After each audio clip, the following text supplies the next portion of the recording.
Tanpa babi bu, di hari Jumat itu Tokopedia mengumumkan PHK 400-an karyawannya. Apakah ini sebuah keputusan mendadak atau emang sudah direncanakan sebelumnya? Selain itu, orang jadi bertanya-tanya, emang ada apa sih dengan Tokopedia? Nah, pertanyaan itu rasanya kita perlu cari jawabannya ya, supaya kita paham duduk perkaranya. Maklum, sedikit banyak mata orang masih tertuju pada Tokopedia setelah TikTok mengakuisisinya. Yuk, kita cari tahu.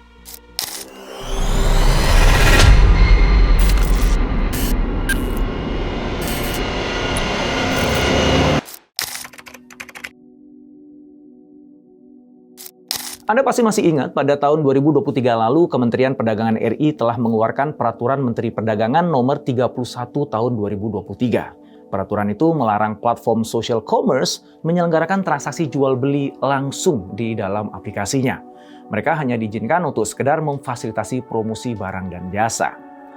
Salah satu di antara yang terkena peraturan tersebut adalah TikTok, dan mereka langsung merespon ketentuan baru itu dengan mengakuisisi Tokopedia. Sejak itulah TikTok Shop dan Tokopedia beroperasi di bawah kendali PT Tokopedia. Namun, sebagai pemilik saham mayoritas, TikTok Shop lah yang kemudian mengendalikan sepenuhnya kegiatan bisnis Tokopedia.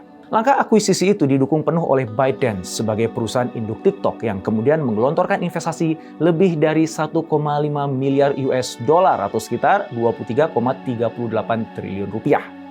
Suntikan investasi sebanyak itu tidak lain bertujuan untuk memperkuat posisi Tokopedia di pasar e-commerce Indonesia yang memang sangat kompetitif.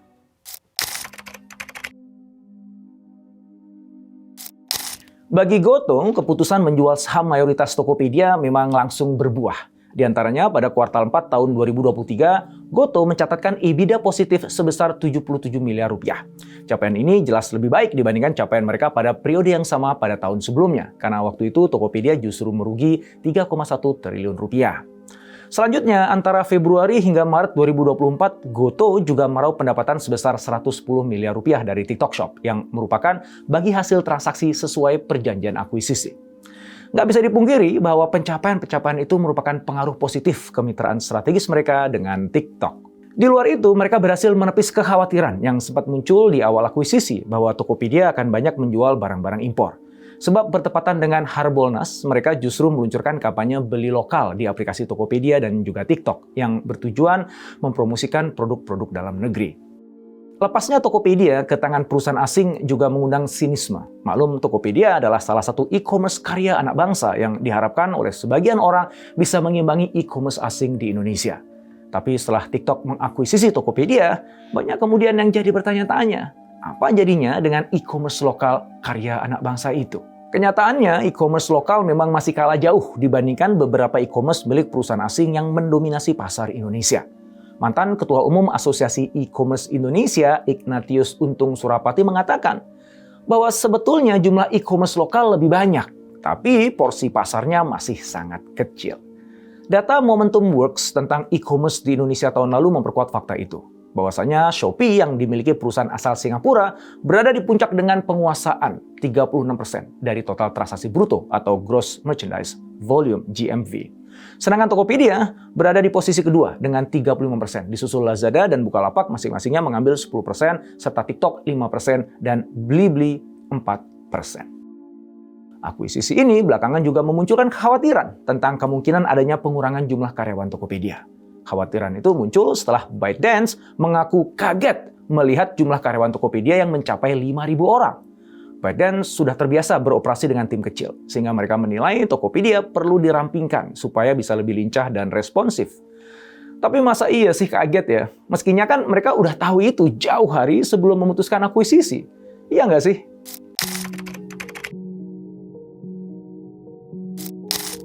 Apa yang dikhawatirkan tentang pengurangan karyawan akhirnya terjadi pada pertengahan Juni lalu. Di Jumat pagi 14 Juni 2024 tepatnya, suasana di Tokopedia terasa berbeda. Karena manajemen sedang menyiapkan rapat besar atau town hall meeting yang dihadiri oleh sekitar 3.000 nakama. Begitu panggilan akrab karyawan Tokopedia. Pada jam 9, mereka sudah berkumpul melalui aplikasi rapat digital dengan perasaan campur aduk antara was-was dan antusias.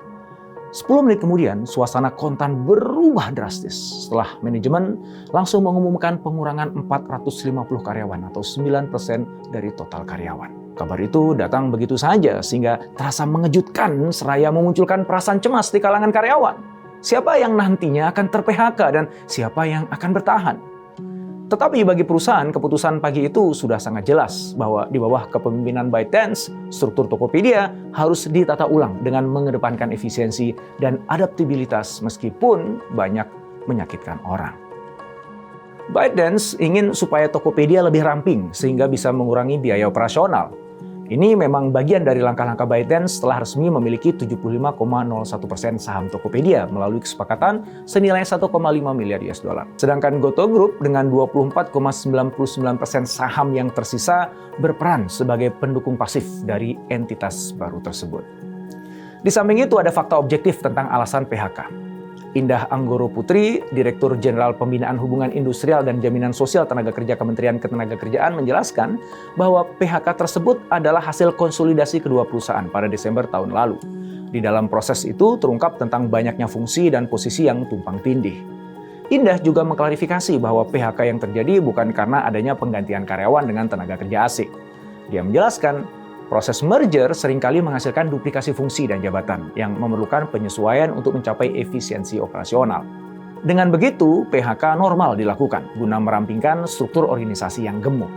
Pimpinan Tokopedia juga membenarkan adanya redundansi, dan itu adalah salah satu alasan dari PHK yang terjadi.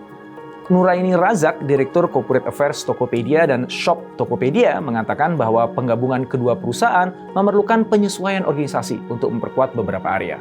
Nuraini mengatakan, kami telah mengidentifikasi beberapa area yang perlu diperkuat dan menyelaraskan tim kami untuk mencapai tujuan perusahaan. Di pihak lain, praktisi ekonomi digital Ignatius Untung menegaskan bahwa meskipun industri e-commerce masih berkembang, perusahaan harus tetap mencari cara beroperasi lebih efisien. Dia mengatakan dalam situasi di mana profit jangka panjang menjadi prioritas, pengurangan karyawan seringkali menjadi pilihan. Dia juga mengingatkan bahwa keputusan PHK Tokopedia tidak mengindikasikan adanya rencana menggantikan semua pegawai Tokopedia, melainkan sebuah tindakan yang mengarah pada upaya efisiensi dan meningkatkan daya saing pasar. Dengan begitu, PHK Tokopedia adalah sebuah upaya perusahaan menyesuaikan diri di tengah perubahan besar. Tokopedia berusaha tetap relevan dan kompetitif, sambil menjaga keseimbangan antara efisiensi dan pertumbuhan. Pola merger yang disusul dengan PHK sebenarnya bukanlah fenomena baru dalam dunia bisnis global. Sebab menurut Harvard Business Review, ketika perusahaan-perusahaan dalam industri yang sama melakukan merger, maka akan ada surplus karyawan sekitar 30%. Surplus terjadi karena kedua perusahaan biasanya memiliki fungsi yang tumpang tindih, sehingga perlu dikurangi untuk mengurangi beban gaji. Maka tidak heran kalau raksasa teknologi China seperti Alibaba dan Tencent juga merampingkan organisasinya masing-masing. Begitupun di sektor bisnis lain, akuisisi sudah menjadi strategi populer untuk menjaga pertumbuhan dan mendukung ekspansi. Contohnya ketika WhatsApp diakuisisi oleh Facebook, Red Hat oleh IBM, dan VMware oleh Broadcom. Dengan akuisisi, portfolio dan keahlian teknis perusahaan bisa meningkat serta mengakibatkan perlunya dilakukan konsolidasi sumber daya manusia untuk memaksimalkan efisiensi operasional. Jika merger memang menimbulkan konsekuensi seperti itu, maka muncul pertanyaan logis. Apakah di awal merger, PHK sudah bisa direncanakan? Dalam hal ini, ada beberapa kasus menarik seperti yang dilakukan oleh Tata Group. Bagi mereka, kesepakatan akuisisi bisa mencakup klausul yang melarang PHK setelah akuisisi. Kalau investor nggak setuju klausul itu, ya mungkin mereka memilih untuk tidak melanjutkan investasi. Yang berubah setelah Tokopedia dijual bukan hanya model bisnisnya, tetapi juga pemimpinnya. Kita tahu sang pendiri Tokopedia, William Tanuwijaya, sudah meninggalkan posisinya sebagai komisaris di Goto Gojek Tokopedia. Begitupun dengan Melissa Siska Juminto, mantan CEO Tokopedia yang juga mundur dari jabatannya sebagai komisaris. Ada sebuah pertanyaan yang mengiring mereka keluar. Apakah keputusan itu inisiatif mereka sendiri, dipaksa, atau bagian dari kesepakatan akuisisi? Pertanyaan seperti itu kerap muncul ketika pendiri startup mengundurkan diri di puncak kesuksesannya. Di Indonesia, IPO dan akuisisi sering menjadi pilihan para pendiri startup untuk bisa exit atau keluar, sekaligus mendapatkan likuiditas finansial. Mereka bisa menguangkan saham miliknya dan memperoleh keuntungan besar dari usaha yang telah mereka bangun. Kita melihat fenomena itu seperti di Bukalapak, Traveloka, dan juga Gojek, ketika para pendiri mundur setelah perusahaan mereka meraih pencapaian besar dalam bentuk merger atau IPO.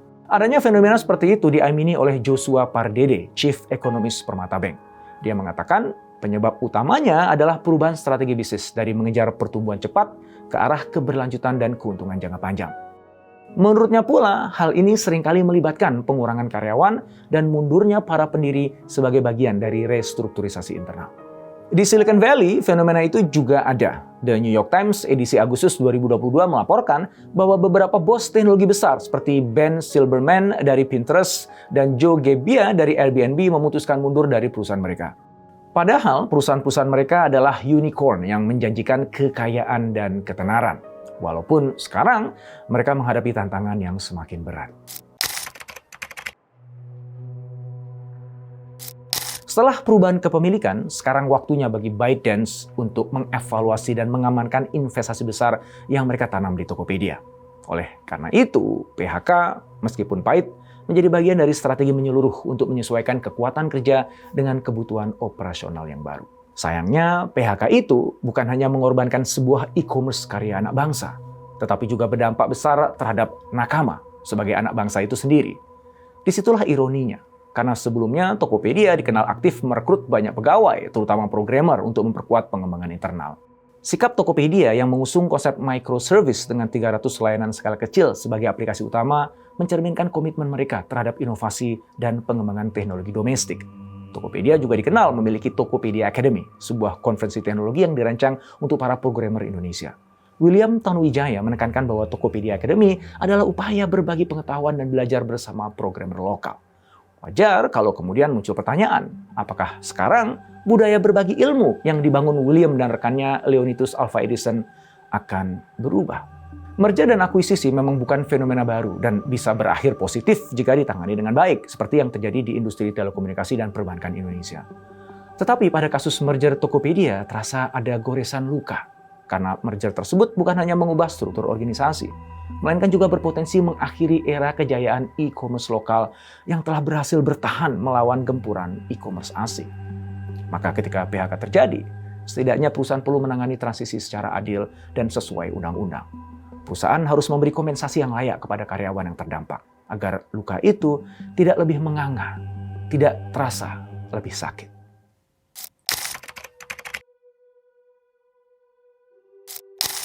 Usaha melakukan efisiensi operasional perusahaan acap kali mengorbankan rasa sosial dan kesejahteraan karyawan.